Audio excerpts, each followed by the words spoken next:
All right, welcome everybody to the pilot episode of the Gwent City slash Idealist EU podcast talk show.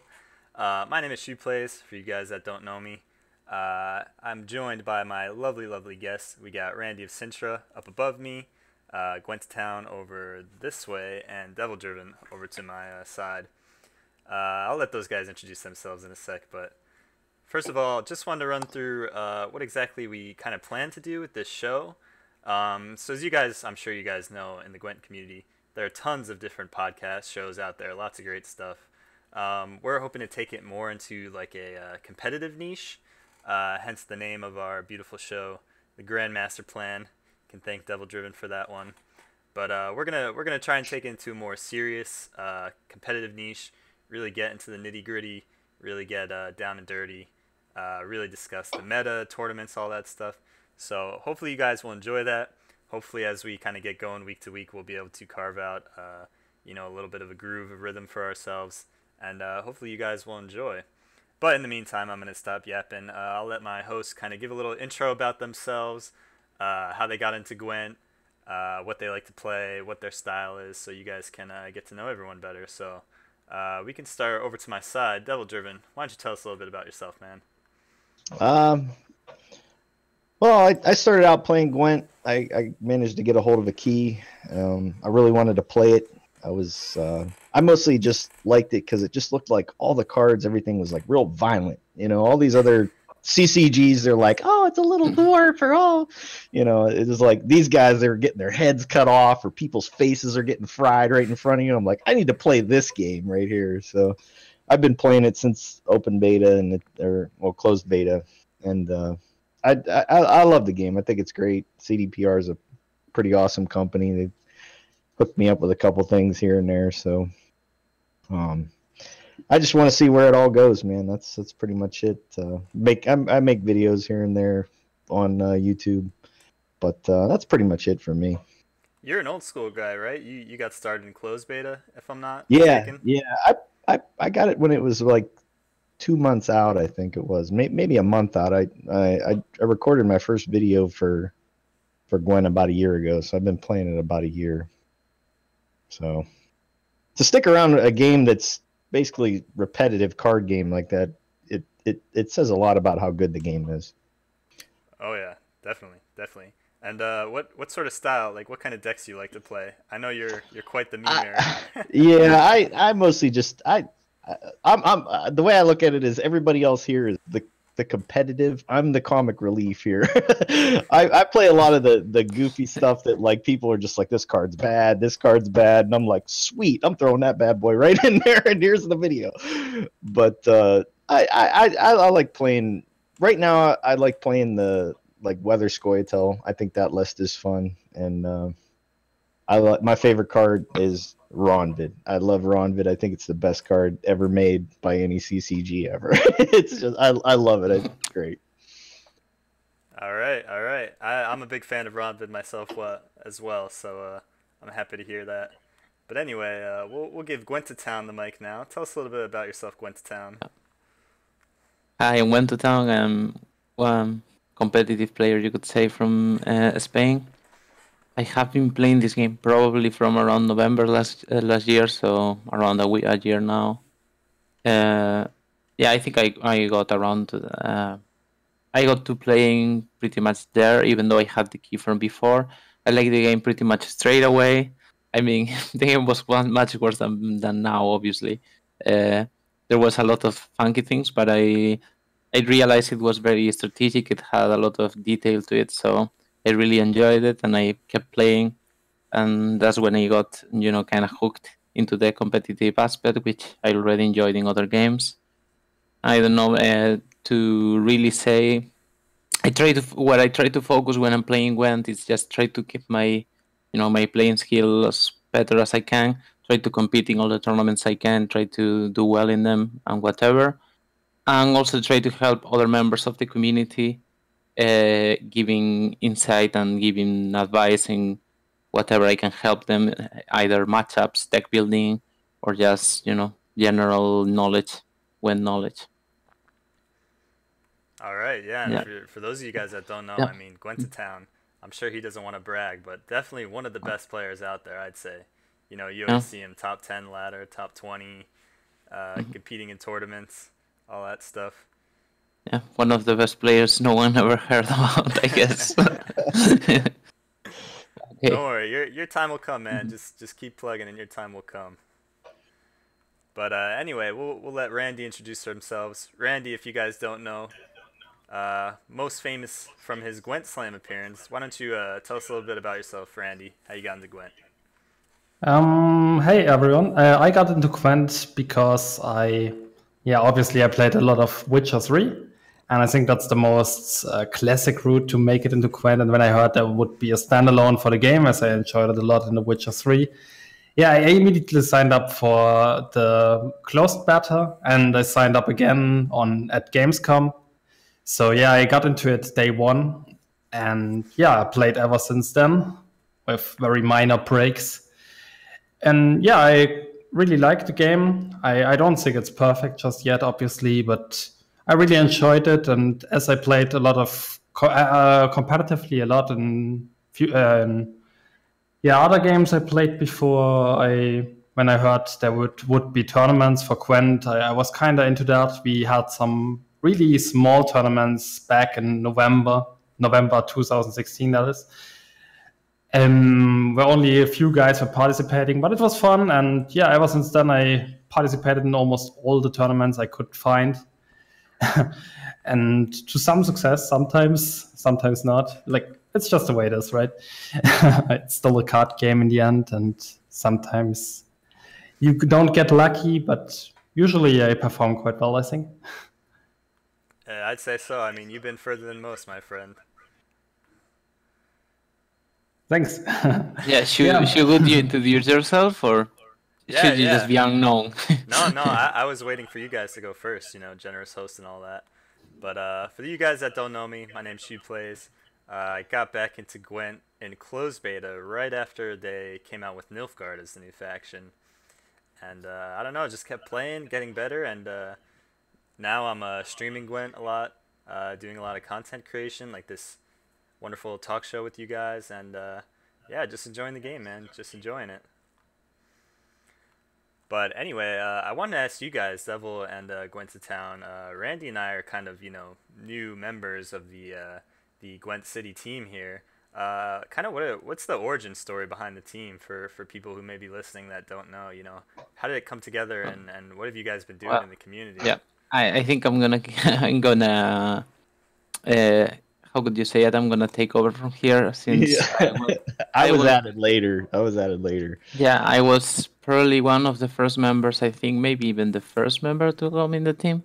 Um, so basically, this was around December 2016. I was getting into Gwent, and everybody was playing this controllers quiet list, whatever. I'm gonna cut to the chase. So one new list was discovered, and I was one of the first persons discovering that list. So basically, I got catapulted to the first position of the ladder. Everybody was, trying to get to know how that list was and whatever. That's how Manti and 83 got to know me, and they said if I would be interested in joining their project. Well, they already were doing the Gwent City YouTube videos and whatever. They were already doing that for a couple of months, but they wanted to start a competitive team, and they wanted to recruit some of the better players. So I think Strike Star and I started the first one, and we were just trying to, one U, one NA, trying to start to branch out between the regions and whatever, just getting more high achieving tournament or ladder players, and increasing the roster and getting bigger and better with time. Then, a lot of people joined, a lot of people even went. Yes, I don't want to talk too much about it because there's a lot to talk about, but yeah, I think Gwent City as a team started a year ago around that. And yeah, at first we were just, recruiting all the rank 1 players that we could find, that we thought would have like good chemistry and whatever. And now we are just focusing on a little bit on other things when we recruit, and we're trying to have a cohesive team, having a good atmosphere, and just having a good environment for growing and getting better, and just trying to strive and succeed in what is like Gwent overall. I don't know if I got your question correctly, but yeah, No, that was that was mostly the origin. that was beautiful. That was beautiful. And yeah, joining the team, I mean, it's been great. Papa Manti, he's a great guy. Shout out to him listening. Kind of roped me in, and everyone was super welcoming, and we've got tons of great players, great guys on the team. I'm sure you guys will see as the weeks go on. We'll be kind of highlighting some of those members on the podcast, and you guys will get to meet them and get to know about them. But the team is great, and I'm loving it. What do you think, Randy? How you enjoying being on the team so far? I think I'm the newest member of the team, right? And I definitely enjoy it a lot because it's some awesome practice opportunities for our individual players for competitive tournaments and everything. Like I joined right before I went to Vienna for the Grand Slam, and I think, yeah, even though I didn't perform like super well there, it helped a great deal preparing me for the tournament. And after that, I think I learned a lot already being in the team. And I think I definitely will learn a lot more in the future. So yeah, I'm enjoying it a lot. The atmosphere is great, and yeah, it's super great guys, and I'm looking forward that you guys can meet them too here in the talk show. All right. So now that we got the intros out of the way, we'll go ahead and hop into our first main topic of the night, and I wanted to talk about the state of the meta, guys. So I'm sure that a ton of people out there will agree that right now we're probably in one of the most diverse periods in Gwent, just in terms of meta. Like tons of leaders are playable, tons of different sorts of deck archetypes are playable out there, and everyone's kind of doing different things. There's certainly some stronger decks out there, the Nilfgaard Spies of the world, as everyone knows. But for the most part, you can really succeed in the meta with anything right now. So I just kind of wanted to get your guys' take on it. What are you guys playing right now? What do you see as being really strong? And what are you liking right now at this time in the meta? Who goes first? Don't all jump in at once. Yeah, Okay, yeah. I can probably take over from here. Yeah, what I think is fairly strong. Yeah, obviously you said it. There's a lot of variety in the meta, and you can play like a lot of stuff. But I think there's a few decks that stand out a little bit, and I would say it's probably the Veteran Skellige deck. It's the Radowid deck with the machines and Ronvid and all that stuff, and Nilfgaard Spice, I'd say. Maybe Aelatel too. I don't know. It's probably up there as well. And then there's like a little gap, and then there's a bunch of other decks you can also play. But as you summed up quite well, there's a lot of diversity in the meta, and you can bring a lot of decks and make them and succeed on both pro and the normal ladder. So yeah. So I basically just want to restate the point Randy made and we all made, that there's a lot of viable decks right now. I could say for me, NG and SK are the two strongest lists at the moment.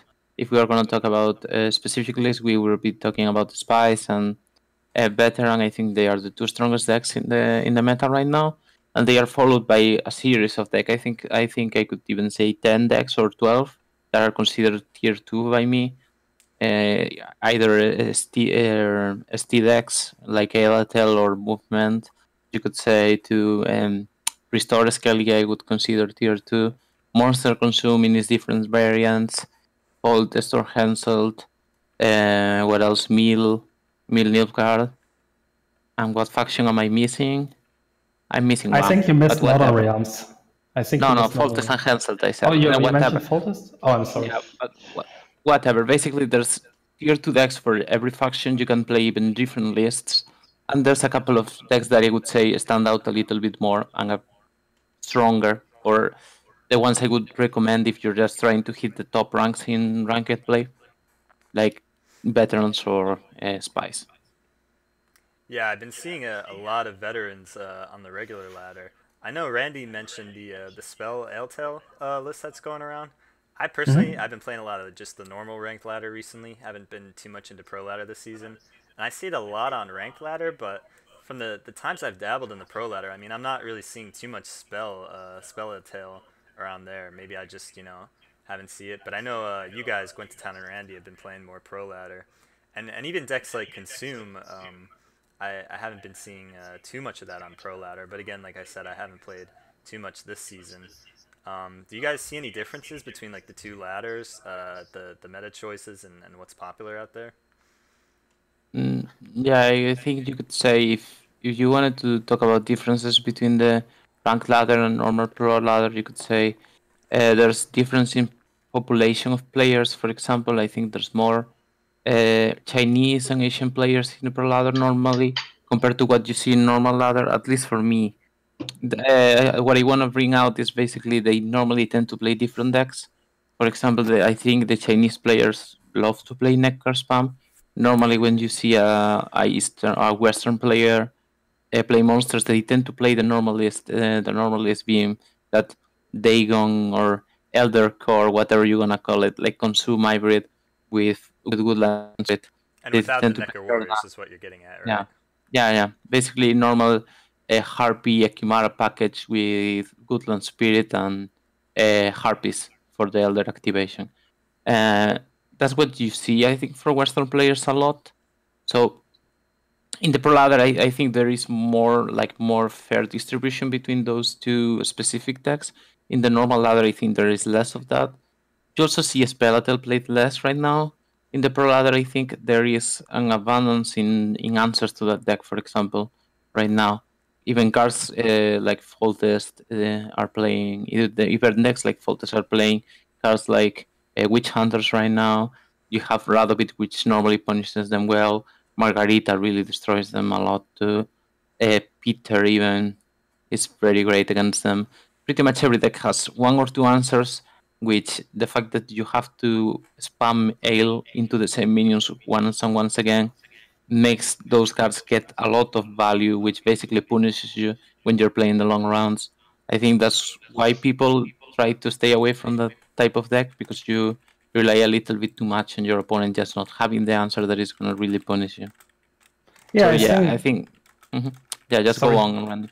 Yeah, I think there's like a circle. Like whenever Spelatel and Consume and stuff like that falls out of the meta a little bit, choices like Mudroom, Logs, Coral, all that stuff, like artifact compression, get a lot more popular. And whenever they drop a little bit in popularity again, people tend to take these cards, these tech choices out of their decks, because they perform a lot worse than other decks. So yeah, I think the meta definitely develops in such a way. And I don't know, like maybe that's the thing, because why you couldn't consider Spelatel being a tier 1 deck, because it's so vulnerable to tax. But I think if there's less tax in the meta, you can, it's definitely up there, right? I mean, it's not worse than, from the points it can put on the board and the utility it has and the consistency, it's not worse than I don't know, the other lists we mentioned, right? Oh, for sure. Yeah, and I think I've been playing a lot of Consume.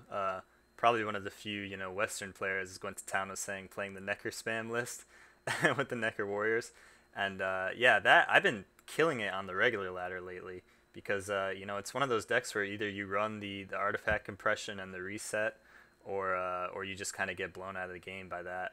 And Consume is really strong, even 2-0ing people a lot. I've been running into. But I want to kick it over to Double Driven. We were talking before the show about kind of Northern Realms and some of the crazy stuff they've been doing, and I feel like they may be kind of sleeper contender for best faction up there with Nilfgaard. What's your opinion on what Northern Realms can do with their swarm and machine type lists?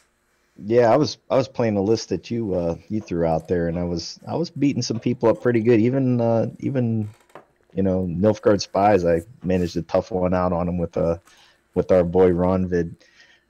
Just to get an idea of where we were last month compared to this month, like Northern Realms was hardly even played last season. They were nowhere to be found, and Unseen Elder was completely gone. But now it's like, we got this going on here with, the Neckers and everything else. And Northern Realms, I think they're like, the machine list is like one card away, or one like gold card away from getting really, really good. I'm hoping in this next set of cards that we get like a gold machine or a silver machine for the NR package that can hopefully push that over the edge with Henselt. Yeah, I think definitely a silver would be super strong in that list. I think the goals are, I don't know, you have very good options for the fourth goals. Maybe the fourth is a little bit not too good, but the three others are super strong. I think just one silver card that synergized with machines would make that deck be very good. Also, one other bronze card that maybe help you think or gave you more utility, a la Slicer, for example. Would be super strong for that type of deck because you already have a lot of these very strong tools, but when you're playing Hansel, you kind of have very mediocre bronzes if you try to avoid playing cards like KSS, which can get hard countered by many other cards. So yeah, interesting. I think NR is in a very decent spot at the moment. It's very healthy, I think, also for the faction that you can play both three leaders. They all have decent lists. I would say that they are all of them are tier 3 or tier 2, sorry. The three of them are tier 2. Maybe even Radovid being the stronger option for me, but Constantal Fault is definitely viable too. So yeah, it's overall I think Enar is in a very good place at the moment. Definitely much better than last month. And yeah, it's one of the factions that I think exemplarizes the good job CDPR is doing lately with the balancing. Yeah, and Right. this. Oh, Oh, sorry. sorry. Go ahead, Randy. Go ahead. I mean, Ronvid was definitely an addition that helped the machine stack a lot, right? Because I don't know, the faction has been fairly mediocre before, and the entire archetype has been fairly mediocre. But this one point of carryover you have can definitely help, and so does having a crewman on the board all the time. And I don't know, yeah, I'm sure he's like a good muscle target, and he can be locked. But besides, if he gets through, and oftentimes he really gets, he's super good, and I think Ronvid definitely helped Lauren Williams to improve. And with him tanking, with the way he tanks Frost and Drought for you, it's just like, go! I love it, man. He just keeps coming back for more. I made him premium instantly. I'm like, after I played him, I'm like, this card's great. I think everyone in the community is really big on Ronvid, loving that card. And yeah, but to piggyback off the point I was going to say, it's crazy how, just one or two cards being added, like for an archetype, can really just completely change the way the deck performs and the deck plays. I know early in this patch I had posted a Henselt list trying to, work out swarm machine type list. And, I wasn't doing too good with it early in the season. I was running Ronvid and like Jermaine and stuff like that. But then like a week after that, I'd played Tom Floor on the ladder. Tom underscore FL, I think is how his name is. You guys don't know, he's a really good player out there. And he beat me up with the Henselt Swarm list where he had like Alzer's Double Cross and reinforcements to, really make sure he always got that Ronvid out. And, with Henselt, he was already this huge, coin flip abusing leader because you just, vomit out tempo with the leader ability. And then when you have Ronvid there, that 1 point of carryover, I mean, they can't do the open pass on you to get card advantage back. So I kind of stole some of his ideas, really building the deck more around Ronvid, trying to pull him out more consistently. And man, that deck did a lot better after that, I tell you. So it's just really crazy how one card can, change these archetypes so completely and really give them a boost they need. Yeah, and Jermaine in the Swarm list with the supports, holy cow. If you get all three of them out, man, it's an instant pass after you play Jermaine, man. Holy cows. Right. There you go. It's so good. So I wanted to pose the question to you guys. What do you think is the one or two decks or archetypes out there that is really, might emerge this week or in the next few weeks that are really going to break the meta? I'm looking at Veterans list, and that list is looking really good. I've been playing a lot of Consume and having a lot of success with that, although that's more on regular ladder. I mean, is there something that you guys see that's really, if you tech your deck this way or tech against this certain matchup that you might do really well? right at this point in time? That's an interesting question. Yeah. If I had that answer, I would probably be doing it right now. But, I don't know. There's definitely lists that are not that played at the moment. I'm confused by people just not playing other types of scale lists right now. Either the veterans or the course lists. I think they have some potential. Even we see someone at the top of the ladder right now, top of normal ladder, playing Greatsword deck.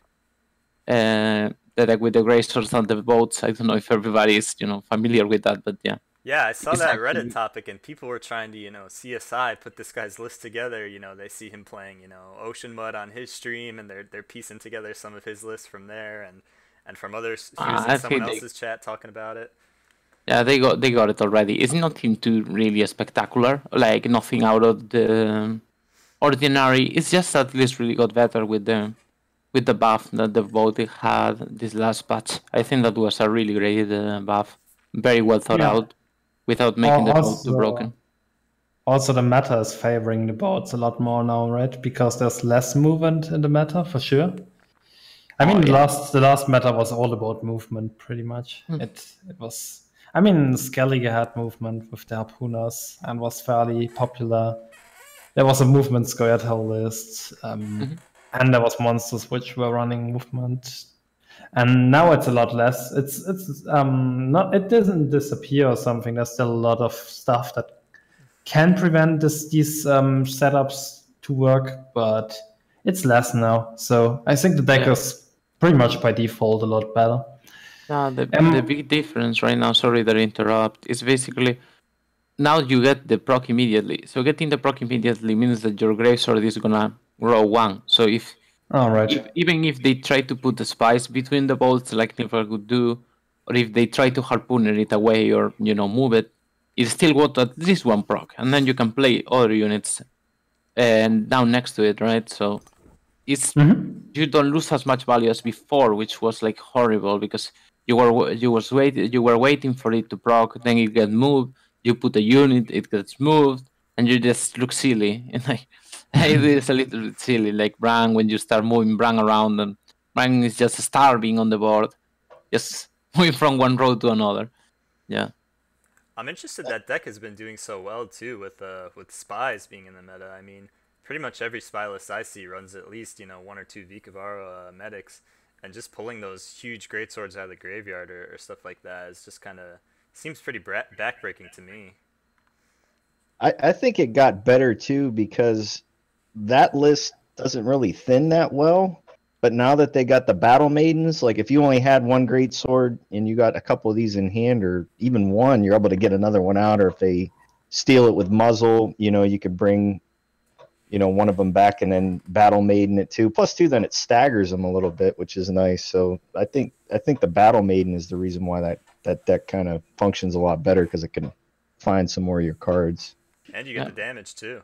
That's pretty Right. Yeah, so it will proc. So yeah, it's definitely a good addition. Battle Maiden is probably one of the strongest cards in this last set. It also synergizes very well with Restore. Even sometimes making Restore look even more powerful than that way you put units to tank, just because of the replayability with Battle Maiden. Definitely in the veteran list I've been running, you can play Restore on Battle Maiden and play Battle Maiden 3 times over the whole game. Making it like basically will give you 10-20 point plays around the game with just a silver and a bronze and thin 3 cards. Like it's absolutely, I don't know, ridiculous, insane. Yeah. So Battle Maiden is just a great card overall. It tells you a lot that the card is running literally every Skellige that you see out there in different quantities. But yeah. So yeah, nothing else to say. I think that Greatsword deck is really interesting. We'll see if people pick it up more. First is also really interesting. Let's see if people pick it up more. And veterans too. Like SK has a lot of options. We were just talking about it before. The diversity right now in the meta is outstanding. So yeah, we'll see. We'll see what's the best SK list in this next weeks. Yeah, so maybe it might be good to tech against Skellige if you're looking to do well on the ladder. But what were you gonna say, Devil? Sorry, I cut you off. Oh yeah, it was like Skellige. They lost their restore target with Doragary, and then they gained this thing. So they gotta. It I think it's better than Dorgary if you restore this and then bring out one of your other heavy hitters, man. It's just a great card. I love it. Yeah, Aglace is crying in the corner. He cannot for some reason. I don't know. Poor Aglace. She was already, weeping a little bit before that. I think I wasn't too big on her. But yeah, her and Harold the Crickle are gonna hook up and create their own game somewhere. Yeah. There'll be some interesting babies, man. I tell you. Please don't make me think about that. Anyway, guys, moving on. Let's go ahead and dive into the world of tournaments. So last week we had the second Gwent Open coming in. Lots of huge names coming into that. Guys like Adzikov, Freddie Babes, Tailbot, Hannah-chan, who was in the last Gwent Open, Super JJ, and Game King in that. Tons of big names. Of course, we saw our boy Freddie Babes take it in the final, winning second tournament along with his Gwent Slam victory. What did everyone think about that, man? I mean, there was tons of great stuff to talk about, but let's just dive right in. What do you guys think overall? Just name Myro, Habit, and Metrans too, just to name them all. Poor guys, they got left out. Right, yeah. Whatever. I think the tournament was interesting. Freddy took it, which wasn't, I guess, too surprising. Some people were, I think, a little bit outraged that the person that got definitely the lowest score in the pro ladder from the ones that got there was the one to take it all. I think it really hurt the tournament that the list had to be confirmed 1 week before. Right now, Gwent is a game where it's like really current. Like you have to keep up with the game day to day in a day-to-day basis.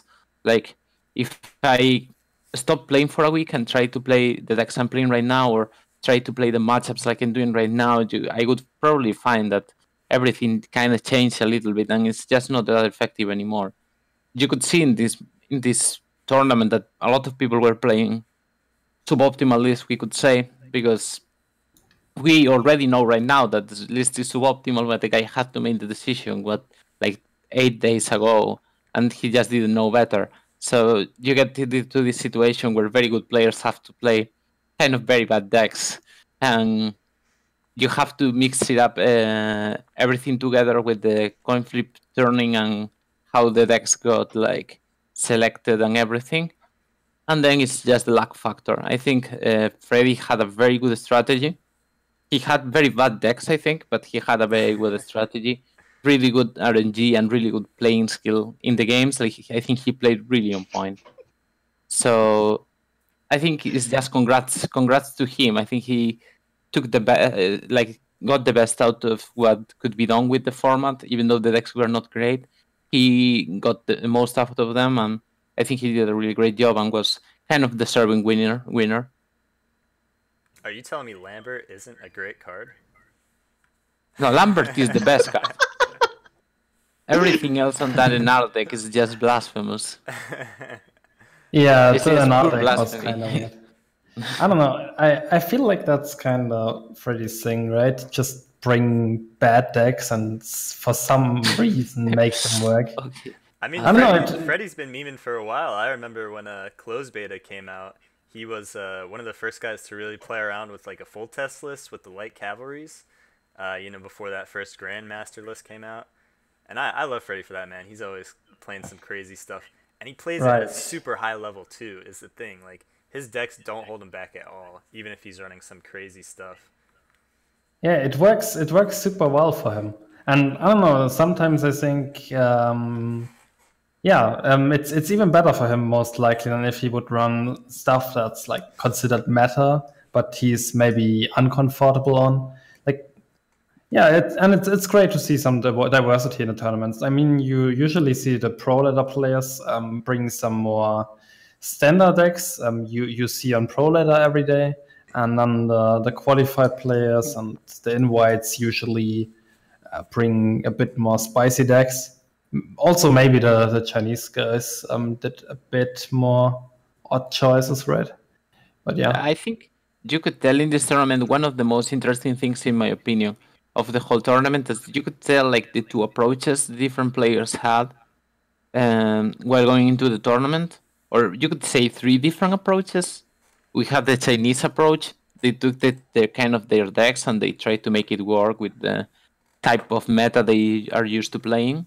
Then you have the Germans or the Austrian German players. They all kind of practice together, like Super JJ, Metranos, Game King. They practice together, so they brought similar lists like that Henselt, and they try to make it work like that. And then you have the Polish players or the Pro Ladder Warriors, you could say.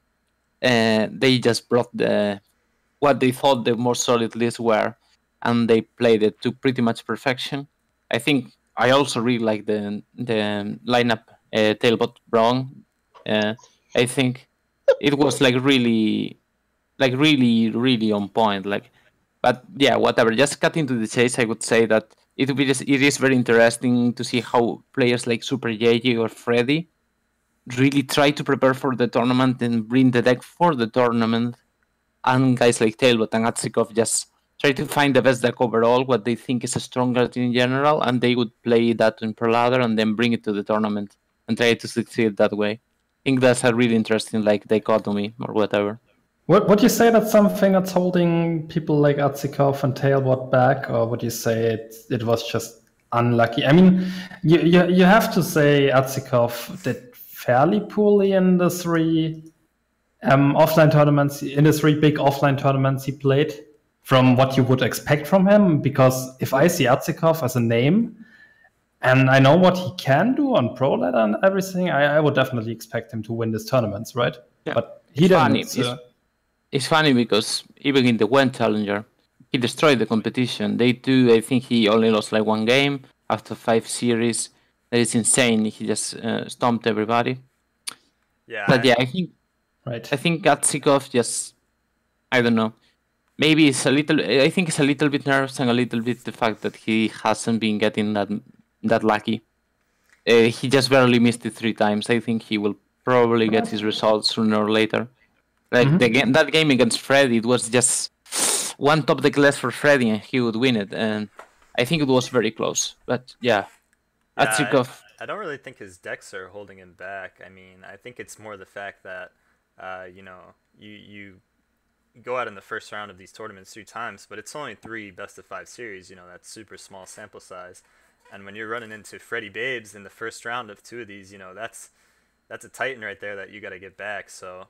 And again, I think Tailbot, he kind of had the same strategy, bringing more like decks that he played on ladder that he was comfortable with, and he made it to the finals, man. Like, I don't even think Spell ST is really that good of a tournament deck overall, but he played it really well and he made it work.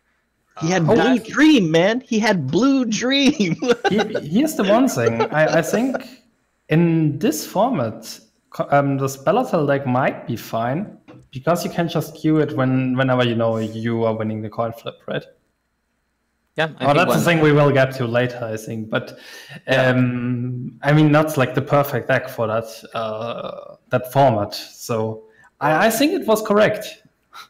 Yeah, I mean, maybe not correct, but one of the approaches you could make that could work in a tournament. Yeah, my thing with the Spell ST deck is I think that deck is always better when you don't see it coming. Just because it has a lot of very volatile counters, one protector, you throw in a Mardrome, or you throw in a Scorch into your deck and your win rate jumps really high against that deck. Right.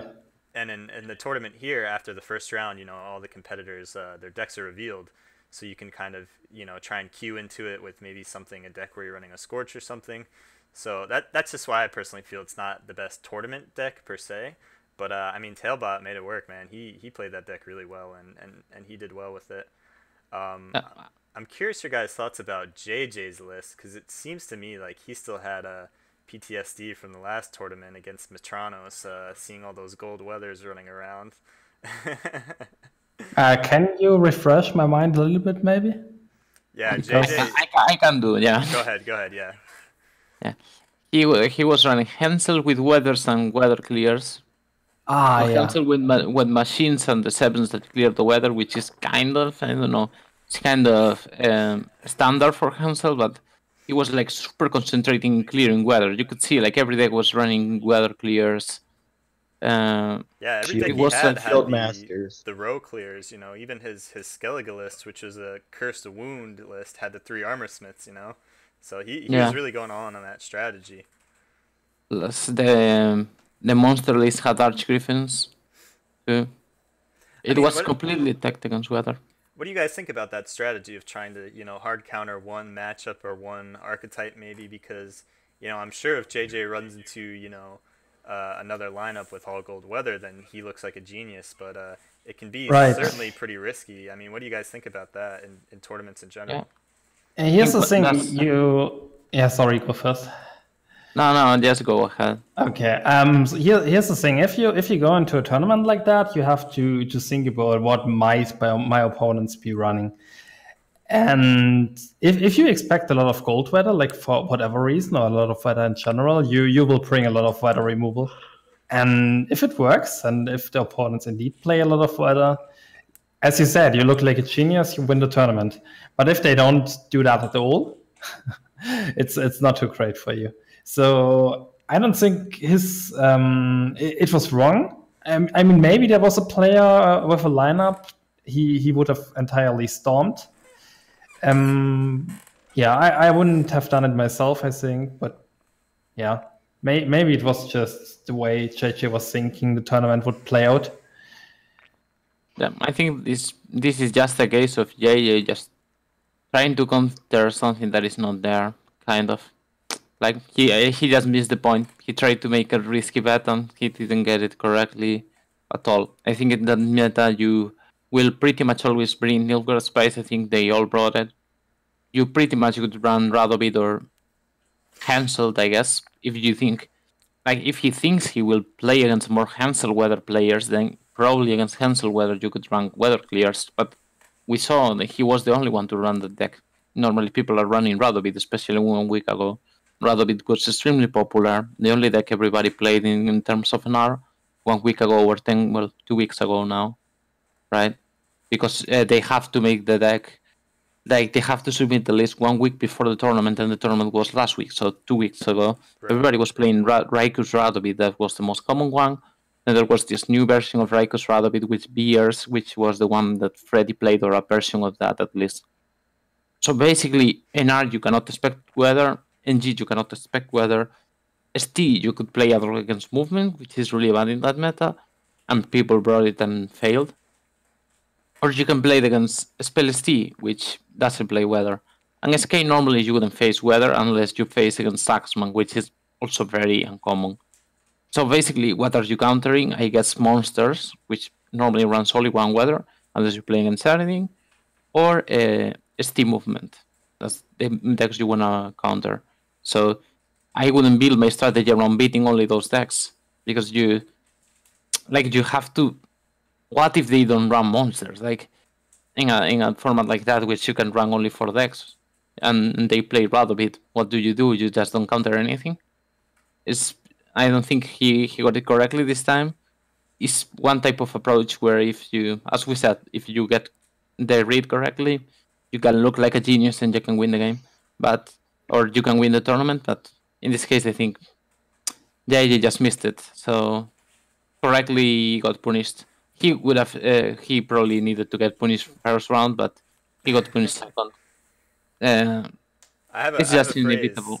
I have a phrase which I like to say, which is getting beat in the deck builder screen. It's huge in tournaments, just building your decks and what exactly you're playing and teching, and a lot of times, matches are just kind of win and lost in that deck builder screen. Are you reading the meta right? Are you making those calls correctly? And it's unfortunate that JJ didn't really get it this time, or even the last Gwent Open he was in, because he really is a good player. But he did have the 9,000 IQ play, though. which everybody saw, but yeah, it's fine. It was cute anyway. Hey, I respect the showmanship of that play. I think we need more of that in this. And too, when he popped off in the first round after winning that game, he did a little pop off, fist pumping stuff. I like that sort of stuff. We need more of that in the tournament scene. Some character, some personality, so to say. Okay, Genking was looking at him like, just wait until the next tournament.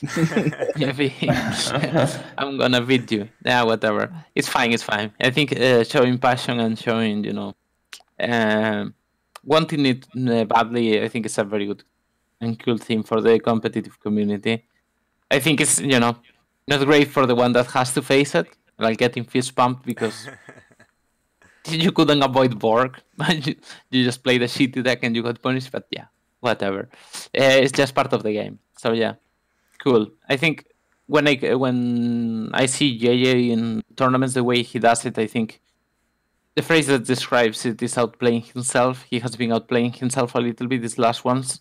But it's just a matter of time until he gets it right. It could be this next challenger, 100k or 100k on the line. If you get the strategy right this time, JJ, you're gonna get rich. There you go. So yeah. So I wanted to kind of roll into the next topic. What do you guys think about this new coin flip situation that they've kind of rolled out in this Gwent Open? And I'm assuming they're doing it for the next challenger. Is that right? Do I have that right? I'd say so. I'm not sure. Yeah, I'd say it's better than not having anything, because there was. I mean, we don't need to argue that losing coin flip is an issue, right? I not that's an issue in particular, but it's a disadvantage you will have if you lose coin flip. You are at a disadvantage, and it obviously depends on the meta how big it is, but you are always in like a little disadvantage. And I don't know, there's cases, and there has been cases before in tournaments where there was a series of 5 games and someone lost all 5 coin flips, and that's just terrible. So I kind of like it that they finally do something about that, because I think coin flip has been unbearable before in tournaments, but I don't know if that's like the right solution. It's better than not having anything. I just don't know if it's perfect yet. But I definitely appreciate they are taking the step and say, yeah, we try something and we might improve from there. Can you give a rundown real quick for those the listeners who may not know what exactly they're trying to do with this coin flip solution as opposed to other tournaments? Right. So I think it was like if you won the first coin flip, you would lose the second by default, win the third, lose the fourth, and win the fifth. So people take turns on playing from going first and going second. And yeah, so if you win the first coin flip, you will win a total of 3 coin flips in the series, and you know when you are going to win the coin flips and when you don't. Was that your question? It was, right? No, you did a good job. Okay. And the big thing to touch on there, I think, is that you know going into the matchup, game 3 or game 4, game 5, whatever, that you're going to be on the winning side of the coin flip or losing side of the coin flip. So there's a lot of decks out there that maybe want to be on a particular side, or such as Consume, where they don't particularly mind going first because the card advantage isn't so important to them. So what do you think, Devil, about like your strategies with this different knowing the coin flip? Like if you could know on ladder whether you're losing or winning, how does that affect your strategies going out there? Didn't in this tournament though the blue coin had a better win percentage than in the Gwent the Open? I think it was slightly better. Like it was like 53%. Yeah, that's what I was gonna say.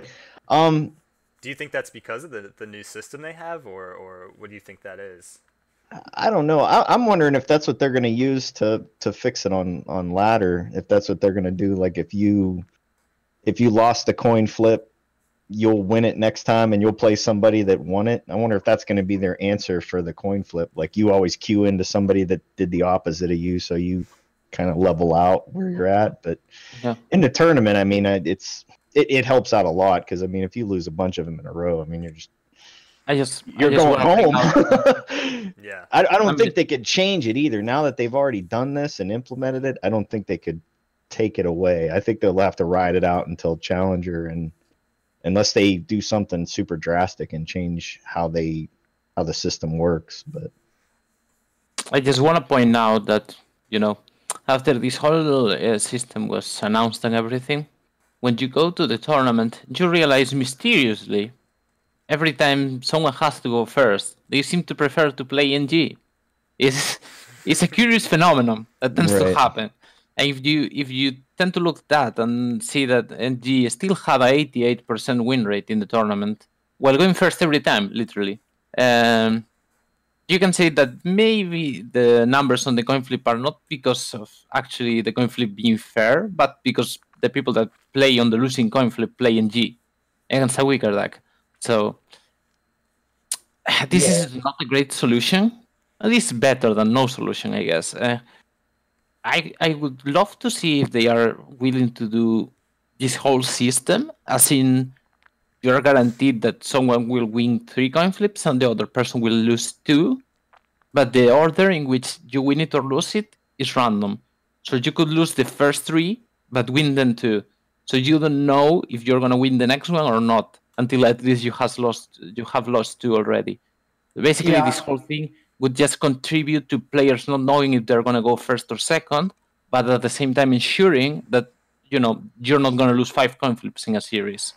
I totally agree with that. Like knowing you will win coin flips in certain matchups, it makes preparing for these tournaments so weird. Like your entire preparation, like I think you might even lose yourself in the sort of I need to somehow take advantage of knowing when I will win and lose coin flips. And I don't think that's the kind of preparation you should go with into a tournament. Like only try to abuse this mechanic. I'm just imagining the players preparing for the Challenger tournament. They go with this practice partner, and they say, okay, I won the first coin flip, so now I have to lose coin flip and I'm gonna play Nilfgaard. They go to the game, they win coin flip 7 times in a row, concede all the games, keep playing until they win the coin flip, and they win it. And they draw like shit and say, okay, this game didn't really count. We just try 8 times again, and maybe I win a coin flip this time. Yeah, I don't know. It's kind of funny. The fact that you have to prepare like that right now. I think that the bigger problem I see with this is it makes like an artificial meta.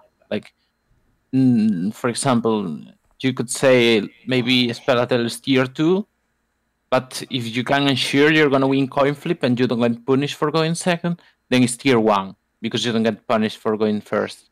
Or the same could be said about other decks. For example, Pattern really benefits from going second, like a lot. There's a lot of decks he can really like destroy just because coin. I don't know. There's decks like that really like Eredin, for example, gets a lot of things. Just being able to be the one reacting gets a lot of percentages in every matchup. Yeah, it's just a very like the fact that you know where the queen lands is a really big deal.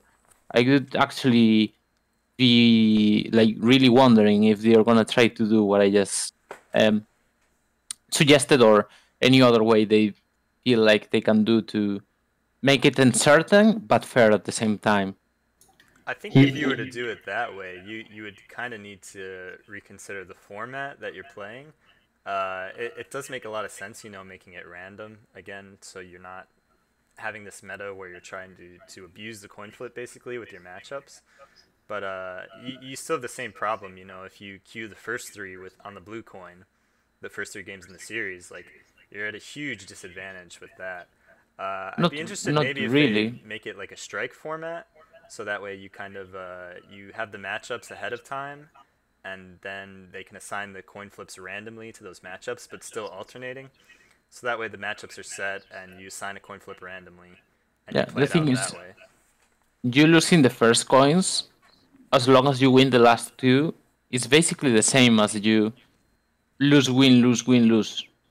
It's basically the same. You will lose 3 coin flips in the whole series anyway. It just theoretically will increase your chances of getting 3-0. But at the same time, if you just manage to win 1 game, you're gonna go with favorite coin in the rest of the games. So yeah, even in this format, you will still lose 3 coin flips and someone will win 2. It's just the nature of the game because odd games, obviously.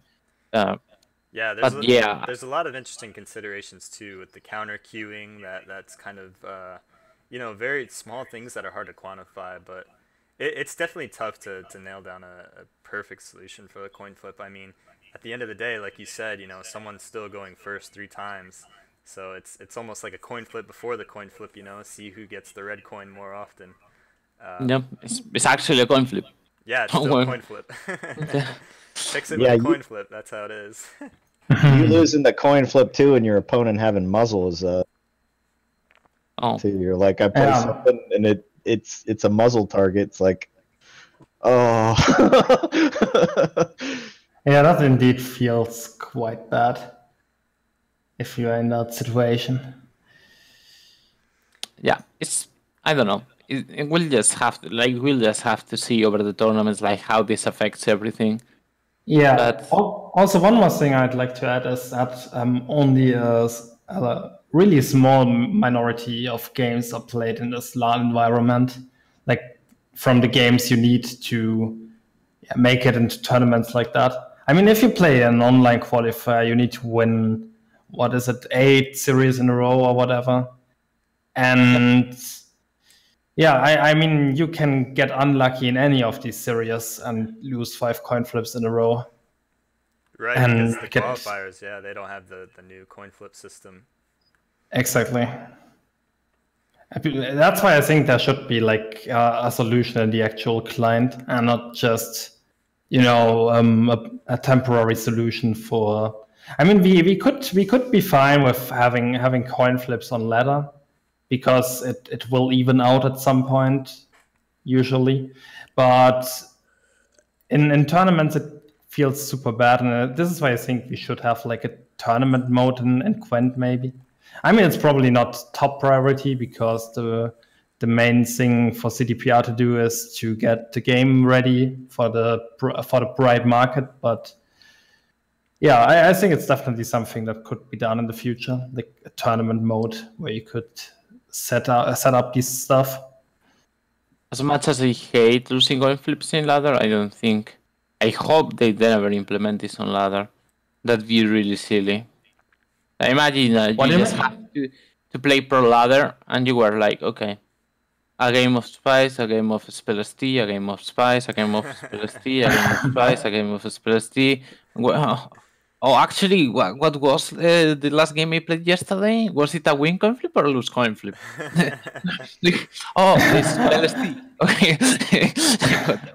What type of thing is that? Like, and imagine you were just everybody's doing that, and literally all you play is a Spice as first player and Spells T as second, and you just keep alternating the same matchup. Everybody just choosing the different sides. It's just an exaggeration, obviously, but I just hope it doesn't happen, because it's just exploitable, and I don't think it's just annoying.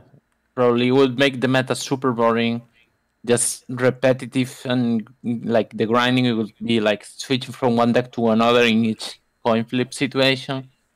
It would probably be very not enjoyable. At the very least, it seems that the CDPR guys are willing to, listen and try new things out. And I think, even if they misstep once in a while, or maybe take, a half measure, or something doesn't quite work out like they thought, it's very good from my perspective that they're at least trying this stuff and, always trying to continue and improve things. So really, I love those guys for that. Yeah, they are doing a good job for sure. The only thing I would like to see them more is we are still in a beta. So I'd like to see them just slamming possible coin flip solutions on the live client and see how the player base would react. I mean, if it doesn't work, you can just hotfix it out again after a week or two. But I think there needs to be some more testing being done. And I think the time to do this is now. I mean, if the game gets released, it will be hard to change like basic game mechanics. Like let's say the changes to gold status. Doing this in after the beta would be hard, but doing this within the beta, everyone is fine with it. We just learn how to play with it and test it, and if it's not good, CDPR can make a step back and bring back the old system. And as we saw, it worked out super well, and now we will probably have it forever.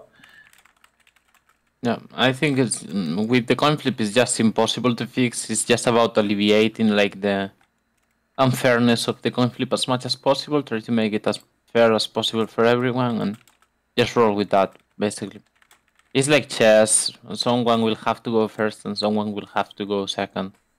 But yeah, I don't know. It's just about that, really. It's just trying to alleviate the unfairness and try to make it as competitive and as fair for everybody.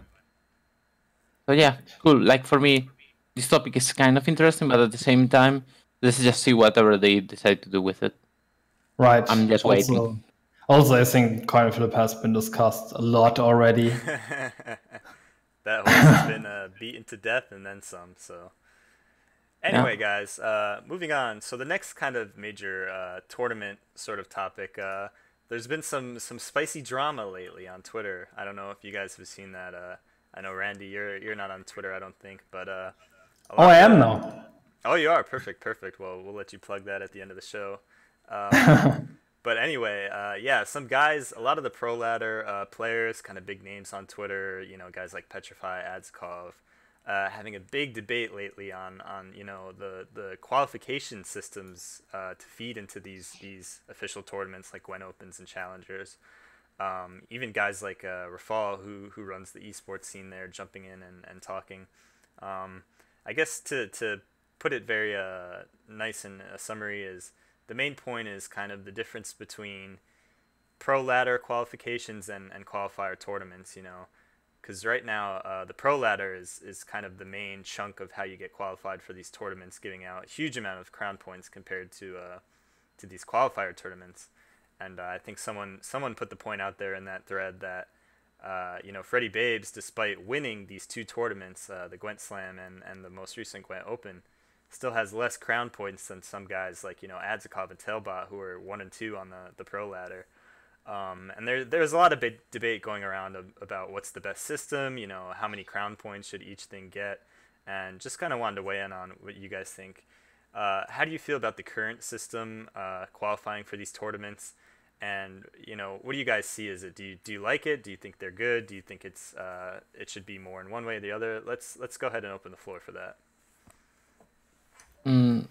I don't know. This is, I guess, a controversial subject. Whatever. It's just for me. I think I would like either to be more tournaments or just that tournaments didn't matter at all. I know people will be like, okay, you know, you're a pro ladder player, so you prefer like the pro ladder weights everything. Believe me, I would love that pro ladder didn't matter much, but at the same time, I realize that pro ladder is really the defining factor. When it comes to like judging skill more than a tournament, I would say pro ladder is super important compared to that.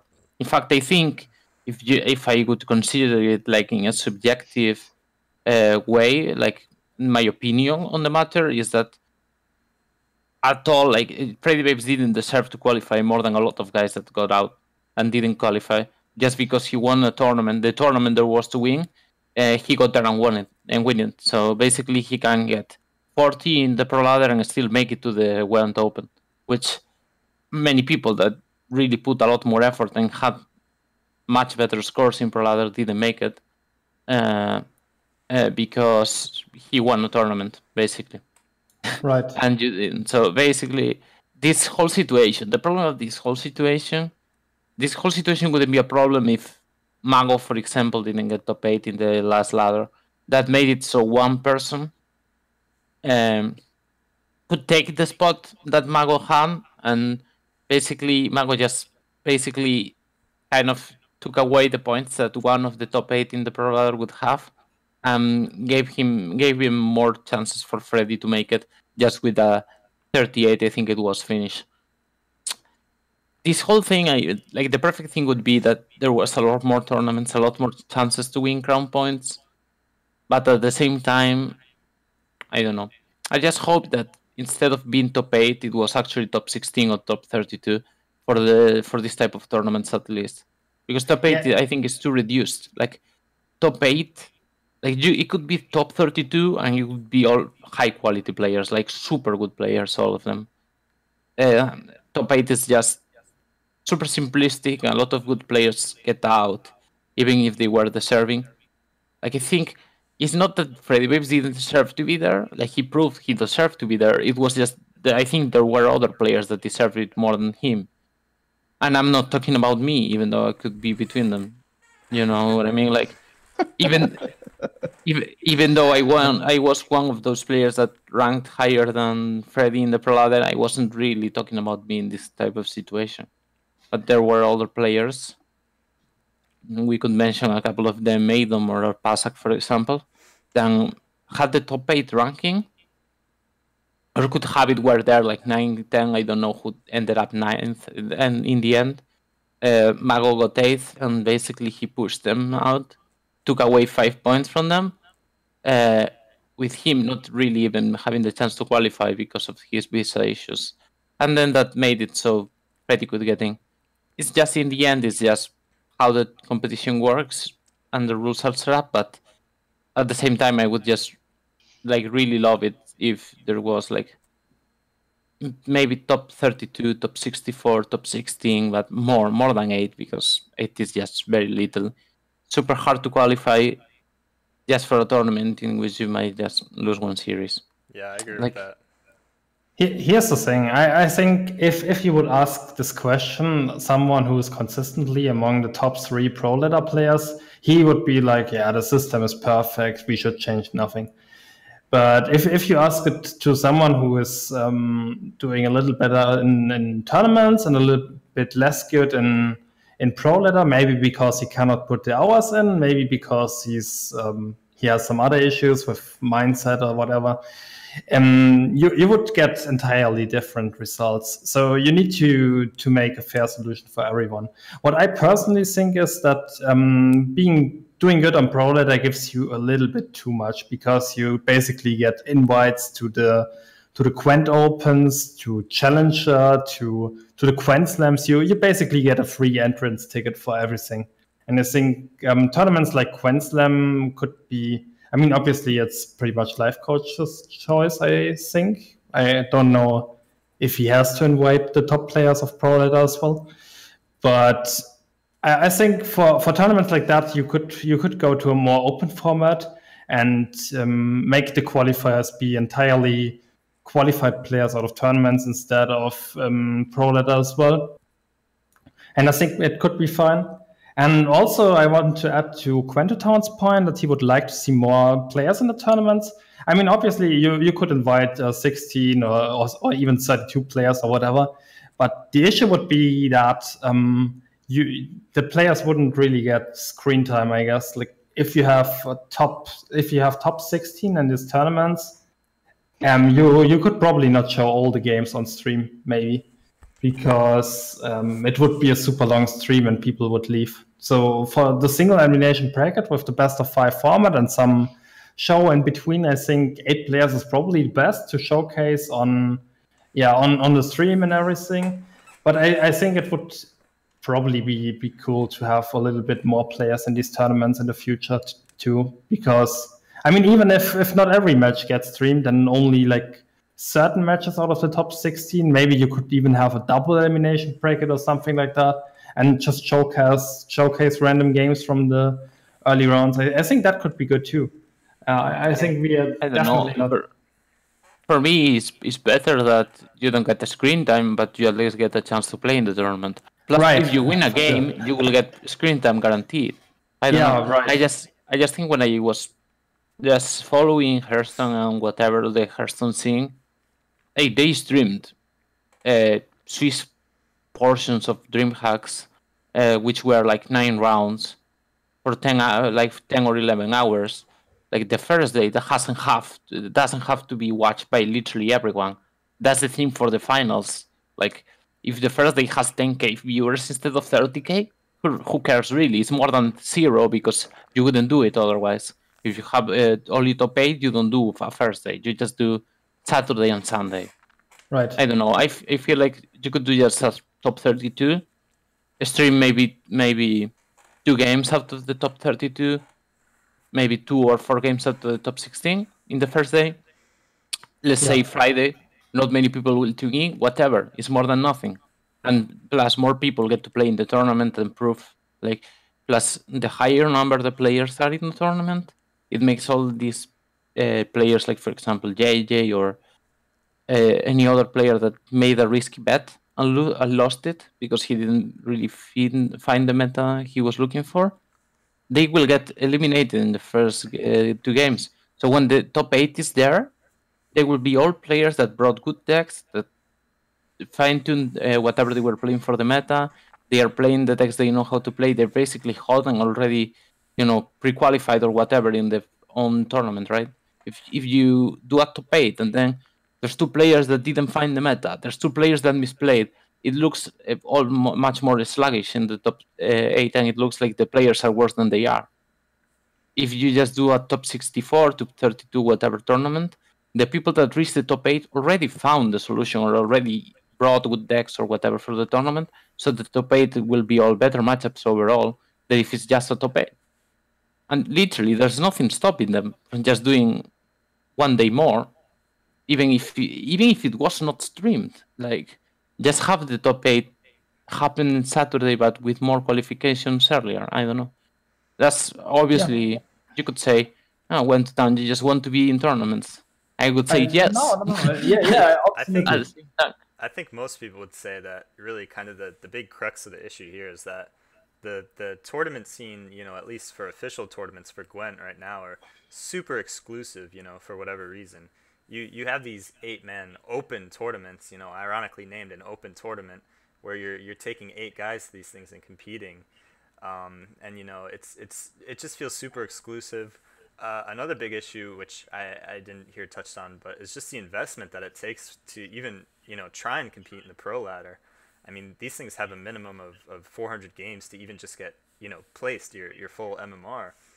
I think a lot of people kind of take offense to that, where it's you can have a job or you can go to school. Like Freddie Babes he's first year university student now. So is he going to have the time to be able to compete in the pro ladder, 400 games just to get placed, and then, 1,000 plus if you really want to hit top 8? I mean, that's a big question. For a lot of people, the answer is just no, they can't really commit to it. And I think Went to Town it kind of hit the nail on the head with other tournaments where they have, a lot bigger, a lot more accessible, Magic the Gathering, take for example, they have a huge pro tour, and obviously that game's been going on a lot longer than something like Gwent, but they have tournaments, weekly tournaments, tons of ways to feed into these huge tournaments, and it might just be an issue right now that Gwent is just so young of a game. I mean, it's been out for a year just over, and it's in beta, but if they're pushing the esports scene so quickly like CDPR have with these huge prize pools and all this support, I think people kind of expect that they do it the right way, and for the most part they have, but again, I think the big issue is just these tournaments aren't accessible for a lot of people. Yes, if you guys want to know from my experience, for example, I was the person in the top 20 last season that played the least games by a big margin, I think. I played 1,000 games. From those games, 800 were the first 7 weeks and a half. The last 200 were just rushed in the last days just to try to make it. I have a day job, so basically I work 8 hours a day, and then I think I play around 3 hours of Gwent a day, maybe around that, maybe a little bit less in the weekdays. So basically, while doing that, you can play around, let's say, 100 games a week if you don't really try hard the weekend and do literally only Gwent on the weekend.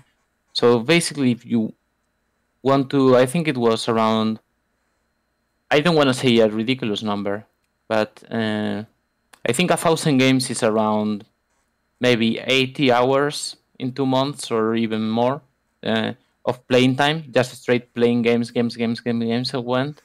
So, and I was the person that got the least games from the top 20 by a big margin too. Guys like Metranos are playing 8 hours of Gwent a day. Atsikov is playing, I think, around that number too, a little bit less. But definitely, I think it's normal that people in the pro ladder are playing around 1.5k games in 8 weeks at the moment. In 8-9 weeks, that is 2 months. So you see the level of commitment you have to put to get top 8, plus having a really good skill and win rate over these games. You cannot fuck up. You cannot like mess around with decks that are not top tier. And this whole thing is without counting the time you spent theory crafting decks, the time you spent watching streams, the time you spent thinking about Gwent. So basically, that's the huge commitment you have to make for top 8 right now. So basically, if you want to get invited into a tournament by top 8 pro ladder, is basically what you have to do. Or win a qualifying tournament, which is a tournament in which you might play a series, get unlucky, and lose. Right. Yes. Yeah. Those are the options. There's nothing wrong with playing the game professionally. 8 hours a day. I mean, that's a big argument I hear thrown around is it is the pro ladder. You should be committing the time like as if you're a pro. But I mean, the big problem right now is there's just not enough money in the Gwent scene to make Gwent your full-time job. I mean, CDPR, they're doing an awesome job, funding these things, these huge prize pools, and nothing to take away from them. But at the time, there's just not enough money. I mean, for the amount of slots that are out there. I mean, you can go to the Gwent Open or Gwent Slam, and if you get first place, you're winning what, like $5K, something like that. I mean, that's a good score, but I don't think it's enough to. I don't think it's enough to really, sustain yourself as a job, especially when there's such high variance in a card game, Yeah, especially because no one can do this reliably. And I think you want to have the esports scene being accessible. And yeah, you could say the esports scene of Gwent is accessible. I mean, you can basically just go ahead and join the Strifewire tournaments. There are each week and other tournaments. And if you do well, you think, okay, I could maybe take a year off of whatever I'm doing right now, if it's possible for you, and commit your time entirely into Gwent and try to make a living out of it. But as you said, currently it's just probably not possible. And it would also be unreasonable, I think, just committing your entire life to play Gwent professionally at the moment. So I definitely think that's an issue currently. The entrance barrier you have to become a super competitive player who makes it into these tournaments. Yeah, I don't want to. It's a tough one to fix because you need sponsors for these things to have money. You need people running the show. You need to pay these organizers and things like that. So it's definitely not easy to fix. And CDPR are throwing a lot of money behind it. It's just it still hasn't gotten to that point yet, I don't think. But Gwent Town, sorry, I cut you off. What were you saying? Yeah, I just wanted to say that I don't want people to get me wrong. Like, I do it because I love it and because I like playing Gwent and just playing competitive games, feeling competitive and everything. I don't do it, Like, it's not that I'm saying it in a resentful way or whatever. Like, you have to spend so much time or whatever. I think it's fine. But I just want people to, like, have an idea or actually the commitment that it takes to get to those tournaments or the things that the top 8 players in the ladder are doing. It's just part of the scene at the moment. I don't know. I think we just have a long way to go. Again, the game is pretty young, and there's still a lot of room for improvement. So we'll see. This will most likely get better in the future. But yeah, I would like to see their fixation with top 8 format just go away. Like, come on. Yeah, I just want to see somebody from the US go, man. I feel like Gwent's like soccer and USA like soccer. We just suck at it. We need some NA players in these tournaments, man. I didn't say anything yet. Don't worry, guys. They can still invite tides of time from time to time. That's not a good point, by the way. I think it's super hard for North American players or, I don't know, people who don't live in Europe in general to make... I mean, it's even harder for them to make it into the competitive scene of Gwent, right? Because you can't really access Gwent slams really well. Opens will be fairly hard, I assume, and pretty much the only thing... Well, they fly you out there for the opens. Everything official CDPR, they fly you out, pay for the hotel and all that. But the Gwent slams, you have to fund your way there. So again, these Gwent slam tournaments give out a good amount of crown points. We saw Freddie basically take his Gwent slam open and use that to propel him to the open. We have to remind the guys here that basically the only chance to win crown points is win like Gwent slam or pro ladder. So basically, if you don't live in Europe, you either waste or spend, not really waste, spend more than 500 euros to get to the Gwent Slam, and that's being generous, because if you're in the US, it's going to be much more than that to get to a Gwent Slam, or basically it's pro ladder. So yeah, that's one more point for making it pro ladder only when it comes to getting into these tournaments. But at the same time, if there was more tournaments, maybe DreamHack, could actually spend money in this game and do tournaments on this game. Maybe. But again, Yeah, one of them in America. But again, like as the game grows and these teams start coming out and signing players, like Petrified's under Complexity, I'm sure they're throwing him a bone to help him get over to Europe, So that problem probably as the game grows and sponsors get in will probably sort itself out. But yeah, right now it is a major issue with this, is even just getting to the tournament is a big deal. Yeah, there's also this big issue with NR players being bad. That's also to be solved. I'm sure it will sort it, and they will sort it out with the time too. I'm still hopeful for NA, man. We have some good talent here. We just gotta make it happen. I'm just trolling. There's one or two good players. For real. There's a couple of good players. The name comes from a little bit of truth, that's for sure. I can't deny that. my buddy Zooch gets up there every once in a while, man. He gets pretty high. I mean, he's from North America, so watch out for Zooch, man. I think the biggest player for sure when it comes to Gwent in North America right now is Red Rain. He's been the one that has made more top 16 finishes in the last qualifiers, but yet he hasn't made it yet to any tournament. So we'll see if he makes it. I think Swim has had decent runs over the last tournaments too. UCB is right out there too from time to time. There's definitely some American players, but heavily outnumbered at the moment for the EU side. Yeah, I mean that Shoe Plays guy, he was like top 200 pro ladder too. He's he's not that bad. Holy shit, dude! Like, not everybody in the world can say that, Yeah, and I think he only played like really few games on the pro ladder. I mean, you barely finished the first 400, really, right? Yeah, I think I got in there with like 410 games or something like that, But but I really like Red Rain as a player. He finished, I think, top 20 in the pro ladder last season, and he does it with some crazy decks too. Like I think he was the first guy to popularize that Morvran Mill style deck, and back when everyone thought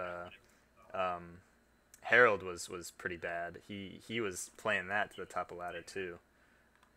Yeah, I've seen him play a lot of variants in Cancelled. I think he Shaggy invented the current version of Hybrid Consume that a lot of people are running at the moment. So yeah, really talented player, but yeah, let's see if we see any players make it in the tournaments in the future. Or let's see if we can just meme forever about how bad they are. Either way, it's going to be interesting. One of these days, man, either you or me, Devil Driven, we got to get in there. Oh, don't look for me, man. That's like Johnny making it into the meta.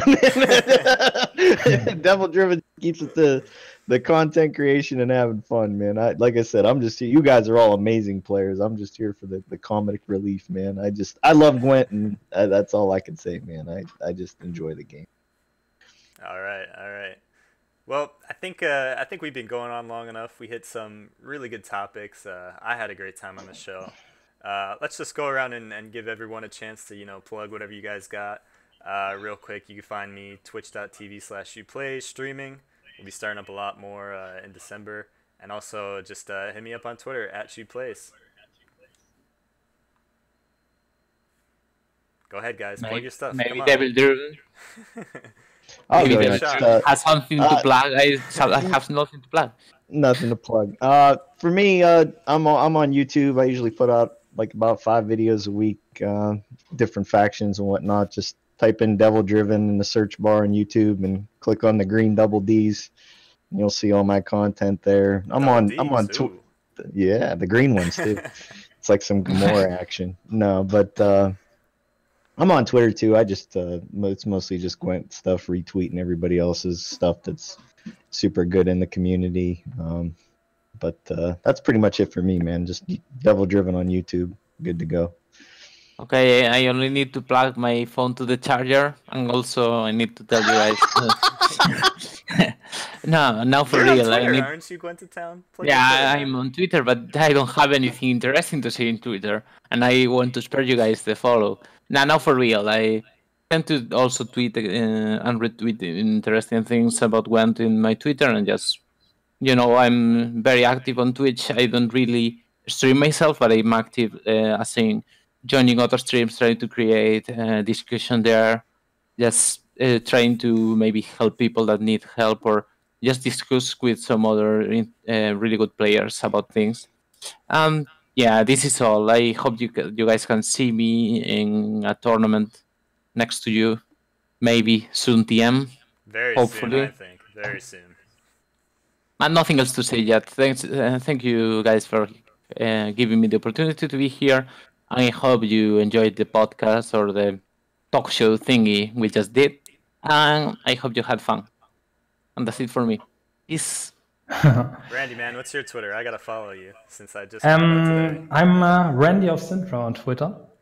And I also have a stream with the same title, and I want to stream a bit more actively in the near future. I actually wanted to have a schedule figured out already, like kind of a schedule, a bit loose, but yeah, we will see how far it goes. So far, I got pretty positive feedback, and I'd love if you guys could jump in and yeah, see what I got for you. Yeah, give him a follow, guys. He's not that horrible. I know he looks horrible compared to me, but he's actually not that bad. I think a lot of thanks. people look horrible next to Gwent Town. He's around the 15th better German player out there. I can almost not name them all, but yeah.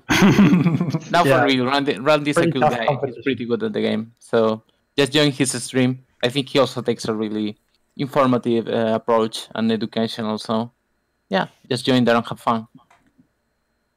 And what about you, Shu? What Oh, is your I already plug? got my plugs, man. Twitch.tv/ShoePlays. Everyone knows that. And follow him on Twitter. The Twitter too, yeah, at ShoePlays. But anyways, just want to throw a shout out, Papa Manti XD out there, helping us get everything going. Love that guy. Hit him up on Twitter too. He's a real good one. Follow that shit. Follow the team, the Gwent City, man, the Idealist EU. Hit subscribe on the YouTube channel if you guys haven't already. Tons of great content and stuff like that. I love how the name of the team is actually Idealist EU now. Like, we are already neglecting NA players ourselves. Holy shit. Okay. Hey, Now that's for real. alright. Yeah. Follow the Idealist, please. Yeah. You guys want to see the podcast every week, so hit that subscribe, hit that follow on the Twitter pages and all that. But yeah. And all right, I think that's it for us, guys. Thank you guys all for watching the pilot episode, and we'll see you next week.